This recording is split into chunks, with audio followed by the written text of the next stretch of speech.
안녕하세요. 배신의 장미입니다. 오늘의 사연 시작하겠습니다. 올해 45살인 혼자 사는 여성입니다. 저는 3년 전에 결혼을 할 뻔하긴 했었어요. 그런데 친정복 없는 여자는 시가복도 없다고 하더니 제가 그런 꼴인 듯 하네요. 속도 상하고 내가 왜 이렇게 살았나, 왜 이렇게 나는 다 해줬는데 결국 원망만 듣나 하고 제 자신을 채찍질하게 되는데, 그런데 다들 그렇게 말을 하더라고요. 네가 자발적으로 호구 노릇을 한 거라고. 다들 그리 쉽게 말을 하는데, 아, 함부로들 말 좀 안 했으면 좋겠습니다. 저는 가족으로서 최선을 다한 것뿐입니다.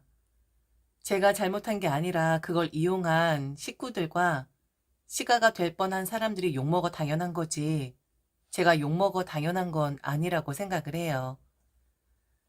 제발 제 이야기에 악플이 달리지 않기를 바라면서 우선 저희 집 이야기를 좀 하겠습니다. 저는 몸을 갈아 넣은 장녀였습니다. 아리로 남동생 둘이 있는데 그 남동생 공부시키고 취업까지 시켜놓느라 결혼하려던 시기가 좀 늦긴 했습니다. 요즘은 뭐 그렇지도 않다고 하는데 80년생인 제 입장에선 40 정도쯤 결혼을 하려고 했으니 늦어도 한참 늦은 나이이긴 했죠. 우선은 저희 집에 몸을 갈아 넣었다고 해서 대학도 못 가고 한 정도는 아니었어요. 다만 대학을 졸업하고 일을 시작하면서 제 월급 모두가 남동생과 친정 부모님께 들어갔다라는 것에 대해 갈아 넣었다라고 표현을 한 겁니다. 나는 언제 돈 모아서 결혼을 하느냐 했을 때 엄마라는 사람은 항상 그랬습니다. 결혼을 한다고? 너처럼 일 잘하고 똑똑한 애가 무슨 결혼이야. 엄마는 너 누구 주기 아까워. 그냥 혼자 살아. 그리고 결혼해봐라. 네 인생 살 수 있을 것이라 생각해? 시댁에 몸 묶여서 너 하고 싶은 것도 못하고 그냥 인생 종치게 되는 거야. 엄만 우리 딸이 결혼 안 하고 평생 그냥 자유롭게 살았으면 좋겠어. 아, 엄마, 지금 내가 자유롭게 사는 거야? 내가 지금 내 마음대로 살고 있다 생각하는 거야? 아, 진짜 엄마도 그렇게 말하는 거 아니다. 그냥 솔직하게 말해. 동생들 뒷바라지 해야 하고 돈 들어갈 일 많으니까 결혼 안 했으면 하는 거라고. 좀 솔직하게 그리 말을 하라고. 아니, 이놈의 치지배가? 너는 왜 이렇게 꼬였니? 엄마 말을 왜 그렇게 오해를 해? 그리고, 아, 누나가 동생들 돌보는 건 당연한 거야. 그리고 네 동생들이 그거 몰라주겠니? 학교 졸업하고 다 취업하고 그러면 너한테 다 갚아줄 거야. 그러니까 좀 오해 좀 하지 말아라. 딴 집 맏딸들은 군말 안 하고 헌신적으로 한다 하는데, 하여튼 이놈의 지지배, 너는 성격이 좀 그래. 성격. 그러니까 엄마가 결혼을 하지 말라고 하는 거야. 아, 저는 한숨이 나왔어요. 엄한 아버지, 그리고 아들들의 성공이 유일한 꿈이신 아버지, 그리고 그게 마땅하다 생각하시는 아버지. 서운한 건 많았고 대들고 싶었던 적 많았지만 그럴 수가 없었던 것이 아버지가 너무 무섭긴 했습니다. 그리고 만일 제가 당신의 기분을 상하게 하면 그 화살이 엄마에게 날아가니까 그게 무서워서 그냥 순종적인 맏딸의 역할을 해냈었던 것 같아요. 왜 그렇게 딸의 인생을 생각해주지 않은 걸까요? 저희 아버지 지금 살아 계신데 아마 지금도 모르실 겁니다. 제가 왜 그런 선택을 했는지. 아마 명절 때 동생들 다 모이면 제 욕을 하실 거예요. 그럼 엄마라도 좀 저를 이해해주고 내 딸의 인생이 가련하구나라고 공감을 해주면 좋았을 텐데 역시 엄마에게도 동생들 뿐이었습니다. 물론 미안하다라는 말을 하긴 해요. 그런데 항상 이런 말이 붙죠. 어쩌니 그래도 네가 좀 해줘야지. 어쩌니 이렇게 안 하면 아버지가 화를 내실 것 같은데 엄마 정말 죽을 것만 같아. 네가 안 해주면 엄마 들들 볶이다가 죽을 것 같다고. 아마도 엄마에게 유달리 약한 딸의 마음을 저리 이용을 한 거겠죠. 경제적인 것뿐만 아니라 저는 정신적으로도 동생들과 차별을 받았어야 했는데 그냥 걔들은 아들이라는 이유로 모든 것이 이해가 되었고 용인이 된 반면 저는 그렇지가 않았었죠. 동생들이 싼 똥보다 못한 애라는 말, 제가 마지막에 아버지라는 사람에게 들었던 말입니다. 암튼 동생들 다 취업하고 그리고 둘째 놈은 취업을 하자마자 결혼을 한다고 하더라고요. 아직 취업한 지 1년도 채 안 되었는데 결혼을 한다고 여자를 데리고 와서 집안이 발칵 뒤집히긴 했었는데 딸한테는 한 번도 그렇게 유한 모습을 보이지 않았던 아버지는 그 여자, 올케가 되겠네요. 처음 인사 온 올케한테는 전혀 그런 내색 보이지 않고 아주 매너 좋게 결혼을 허락하더군요. 그리고 아무것도 걱정하지 말라고, 다 해줄 테니 걱정하지 말라고. 네가 여기 오면서 얼마나 마음을 졸였겠니? 그 용기도 가상하지만 나는 네가 여기 오면서 졸였을 그 마음이 더 가상하다. 아직 취업한 지 얼마 안 됐지만 남자는 좀 일찍 결혼해야 좋은 법이기는 해. 그러니 니들 결혼해라. 그리고 오늘 자고 가라. 나는 그렇게 꽉 막힌 사람이 아니야. 오늘 자고 가고 아침 일찍 내가 집에 데려다 주마. 남은 저렇게 이해를 하면서 정작 당신의 딸에겐 저렇게 유하게 말을 한 적도 이해를 해준 적도 없는 아버지였는데 참 기가 차더라고요. 둘째 결혼할 때 대놓고 제게 요구를 하시긴 하더군요. 회사도 좋으니 넉넉하게 대출 나올 것이고 그리고 마이너스 통장 같은 건 왜 만들어 놓지 않았냐고. 이럴 때를 대비해서 미리미리 대비를 좀 해뒀어야 한 거 아니냐고. 그래요. 누나니까 어느 정도 도와줄 순 있어요. 일 먼저 시작했고 동생들보단 제가 그래도 이뤄놓은 건 많을 테니 할 수 있습니다. 그런데 문제는 너무 당연했다라는 거죠. 엄마는 제게 아버지의 말을 전하면서 어떻게 하냐고, 네가 좀 도와달라고, 갑자기 이렇게 결혼을 하게 될 줄은 몰랐다고 하더군요. 그래서 해줬습니다. 5천만 원 대출 받아서 줬습니다. 고작 저보다 5살 어린 동생이었는데 누나니까 해줬어요. 우리 집에 이제 며느리가 생기는 거니까 한 식구가 느는 거니까 기분 좋게 해줬습니다. 그런데 막내 동생까지도 제 몫이 되긴 하더라고요. 그래도 그땐 좀 달랐던 게 제게 작은 빌라 하나를 증여해 주면서 돈을 바라긴 하더라고요. 그 빌라. 그게 참 우여곡절이 많은 빌라였는데 돈이 되는 빌라는 아니라는 거였습니다. 돈 될 것을 제게 주실 양반들이 절대로 아니긴 하죠. 막내 때도 둘째 때와 똑같이 5천 마련해서 줬습니다. 둘째는 그렇게 해줬는데 막내 안 해주면 당연히 서운해할 것이라고. 그런데 이번에는 믿지는 장사는 아니지 않냐고. 왜냐? 빌라 하나를 받았으니까. 네 동생들은 그런 거 하나도 없어. 아버지가 그래도 네가 고생한 걸 아시긴 하나 보다. 그거는 꼭 넣어줘야 한다고 하시더라. 그래. 미안한 마음이 있는 거야. 아버지가 너한테 좀 무뚝뚝해도 그래도 너를 아예 생각하지 않는 건 아니야. 너도 아버지 마음 이해하지? 당연히 맏딸인데 이해를 해야지. 그런 소리 하지 말아요. 엄마. 그렇게 포장 안 해도 괜찮아. 어차피 치웠으면 하는 빌라였다라는 거 안다고. 암튼 그래. 동등하게 해주는 게 맞지. 그러니까 나는 이제 할 일 다 끝났다고 생각해. 나도 이제 내 인생 살아봐도 되는 거잖아? 그렇잖아? 아, 속 시원해. 그래. 이제는 속 시원하다고. 그렇게 이제는 모든 것이 끝났다고 생각을 했었어요. 그러다가 한 남자를 만나게 되고 저는 그와 진지하게 미래를 생각하며 연애를 시작하게 됩니다. 그동안 남자를 안 만난 건 아니지만 처음이었습니다. 이 사람과 결혼을 하고 싶다는 생각을 갖게 하는 남자는 저와 동갑이었고 그리고 늦은 나이에 만나 2년 정도를 교제를 하게 됩니다. 그러다가 결혼 이야기가 나왔고 그때쯤 저는 이직을 결심하게 되죠. 시기가 시기인 만큼 이직이 쉽지 않았던 때이긴 했었는데 마침 제게 관심이 있다는 회사에 연락을 받고 이직을 하죠. 저의 첫 직장은 항공사였습니다.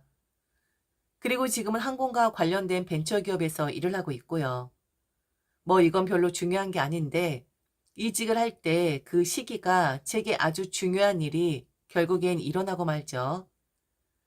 이직과 동시에 저는 남자와 결혼을 하려고 했었어요. 그래서 부모님께 결혼을 하고 싶은 남자가 있다라고 말씀을 드렸죠. 이직함과 동시에 결혼을 하고 싶다고 인사를 드릴 예정이니 편한 시간을 좀 알려달라고 그때 아버지가 그러더군요. 이직을 한다고? 아이고야, 잘됐다. 잘됐어.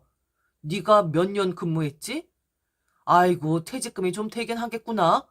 너무 잘됐다. 너무 잘됐어. 이직하고 퇴직금 나오면 바로 둘째 놈한테 좀 붙여줘라. 시기가 시기인 만큼 애가 너무 힘들어하고 있더라고. 그래도 이 얼마나 다행이냐. 역시 그놈은 복을 타고난 놈이라니까. 돈 생길 구멍이 없다라고 생각을 했었는데 아이고 이렇게 바로 돈이 생기네. 너무 다행이다. 언제 이직하는데? 아들놈한테 전화해줘야겠네. 여봐, 전화기 좀 가지고 와봐. 얼른. 결혼 이야기를 분명 먼저 했고 나중에 이직을 이야기했는데 제 결혼은 안중에도 없는 아버지를 보고는 저는 그 자리에서 절연을 선언했어요. 그리고 퇴직금은 내 결혼 자금으로 써야 하는 거 아니냐고 늦은 나이에 결혼을 한다고 하는데 지금 그 말은 귀에 들어가지도 않고 오직 내 퇴직금에만 신경을 쓰는 것이냐고 소리를 질렀습니다. 너무 화가 나더라고요. 일어나서 바로 나오니 엄마가 따라 나오더라고요. 갑자기 왜 이러냐고. 이렇게 가버리면 어쩌자는 거냐고. 또다시 예전 항상 하던 말을 하려고 하길래 내가 이 집안의 딸은 맞는 거냐고. 엄마라는 사람도 그렇고 아버지란 사람도 그렇고 나를 딸로 생각을 하는 것이냐. 아니면 동생들의 밑거름으로만 생각을 하는 것이냐고. 이제는 호군으로 그만한다고 하고 붙잡는 그 손 뿌리쳤습니다. 어차피 내 결혼은 안중에도 없으니까 그냥 내가 알아서 할게. 안 와도 돼. 아니, 언제 하는지 알려주지도 않을 거야. 이 집에 다시는 발 들이지 않을 거라고. 다시는 안 볼 거라고. 이제 나는 부모도 없고 동생들도 없다고. 남자에게 사정 설명 다 했고 그날 엄청 울었네요. 슬퍼 운 게 아니라 제가 너무 병신 같아서요. 그리고 막 이런저런 이야기를 하다가 사람이 화가 나거나 감정에 휩싸이면 그렇잖아요. 저는 부모님과 동생들과 관련되어 있는 물건들을 싹 다 버렸습니다. 생각나게끔 하는 혹은 그들과 연관된 모든 것들을 지워버리고 싶다고. 그러면서 그랬죠. 솔직히 받은 빌라도 돌려주고 싶다고. 그 빌라 가지고 분명 말을 할 것 같은데 그거 내놓으라는 말을 듣기 전에 그냥 확 던져주고 싶다고.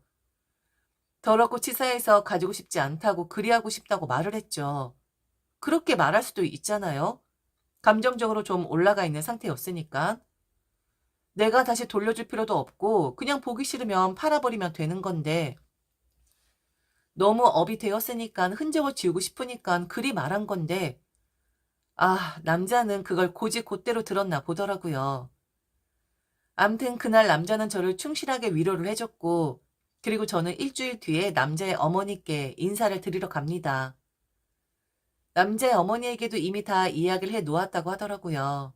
그러니 자신이 어머니가 실수할 일은 없을 것이라고 했는데 그러니까 미리 저희 부모님에 대해 묻는다든지 하는 일도 없도록 입단속을 시켰다라는 건데 다른 곳에서 말실수를 하시게 되죠. 식사를 하고 잠시 남자가 시원한 커피를 사오겠다 해서 저와 남자의 어머니만 남아있는 상태였었죠. 무슨 말을 해야 하는데 딱히 떠오르는 말은 없고 그냥 테이블을 손으로 쓱쓱 문지르고 있는데 그 남자의 어머니가 그러시는 겁니다. 빌라, 내 앞으로 해놓아도 돼. 그게 그렇게 싫다며. 아이고, 나도 잘 알아. 나도 우리 부모한테 엄청 차별받고 자랐었거든. 바로 오빠들이랑. 그거 안 당해본 사람들은 모르지. 모르지. 기분 너무 좋지 않을 거야. 그리고 연관되어 있는 것들 지워버리고 싶어하는 그 마음 잘 알아. 그러니 그렇게 정 마음에 걸리면 내 명의로 해 놓아도 돼. 내가 며느리 될 사람인데 그 정도도 못 해주겠어? 네? 그게 무슨 말씀이세요? 아니, 돌려준다고 했다며. 그걸 왜 돌려줘? 그럼 그 사람들이 기분 나빠할 것 같아? 천만의 말씀.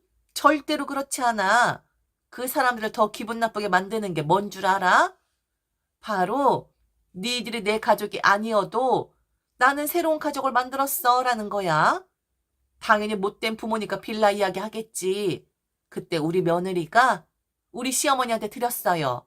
우리 시어머니가 이제 제 엄마니까 라고 하면 그 사람들 완전 펑찌지. 그게 완벽한 복수야. 그러니 내 이름으로 미리 돌려놔. 전화 와도 이미 시어머니에게 드렸다고 하면 그들이 뭘 어쩌겠어? 내가 잘 지키고 있을게.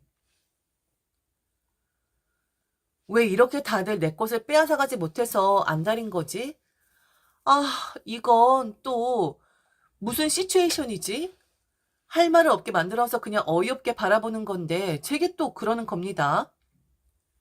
한 입을 덮고 자는 사람이 우리 아들이면 나와도 한 입을 덮고 자는 거나 다름없는 거야. 편하게 생각하고 나를 이용하면 되는 거야. 알았지? 나는 절대로 차별하는 그런 사람 아니거든. 며느리를 자식으로 생각할 것이고 우리 아들과 똑같이 대접할 거야. 정말로. 아이고, 한번 안아주고 싶네. 어? 안아주고 싶어. 제가 나이가 몇인데, 제가 그동안 식구들한테도 호구 노릇을 했었는데, 또 다시 결혼해서도 호구 노릇을 해라. 잘못 짚은 거였죠. 정말 잘못 짚어도 한참 잘못 짚은 거였습니다. 저기요, 어머니. 아니, 아주머니. 제가 지금 나이가 몇인데, 복수요? 그리고 인사를 하러 왔지만, 저 아직 당신 며느리 아닙니다. 내 집을 당신 명의로 하라고요? 그렇게 해주겠다고요? 살다 살다 내가 내 식구들한테 그런 대우 받으니 남자 집에 인사 와서도 이런 대우를 받네. 아주머니 아들이랑 한 입을 덮을 일은 없겠네요. 그럼 아주머니랑도 아무 사이 아닌 게 되겠죠? 편하게 생각하기는 지금 엄청 불편하거든요. 일어나서 나오는데 마침 남자가 들어오더라고요. 니네 엄마가 내 빌라를 자기 앞으로 하라고 하더라. 너가 그렇게 말한 거냐 했더니 당황을 하더라고요. 당황을 하는 거 보니 그런 대화를 서로 나눈 듯한데 결혼 안 할 것이고 너와는 바로 지금 이 순간 끝이라고 했습니다. 내가 너한테까지 호구 노릇 해줄 줄 알았냐고.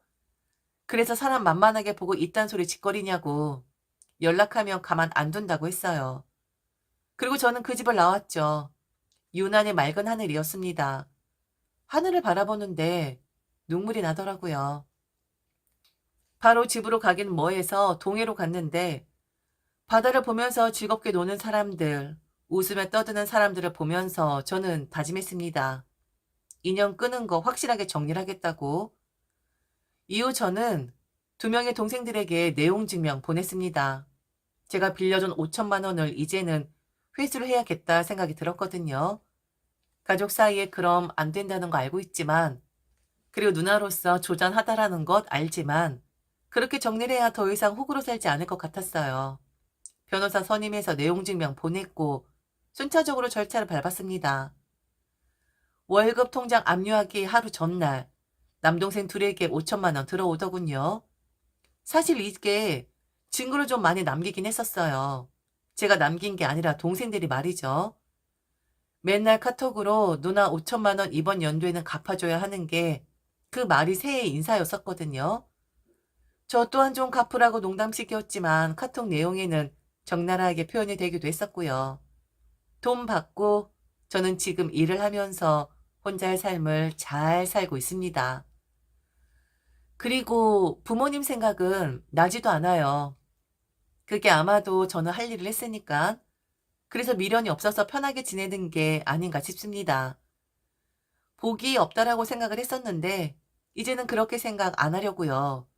내 돈 내 마음대로 쓰고 그리고 무엇보다 걸릴 것이 없는 혼자의 삶인데 이 정도면 복이 있는 거지 없는 건 아니잖아요. 안 그런가요? 지금까지 들어줘서 진심으로 감사합니다. 이상 대신의 장미였습니다.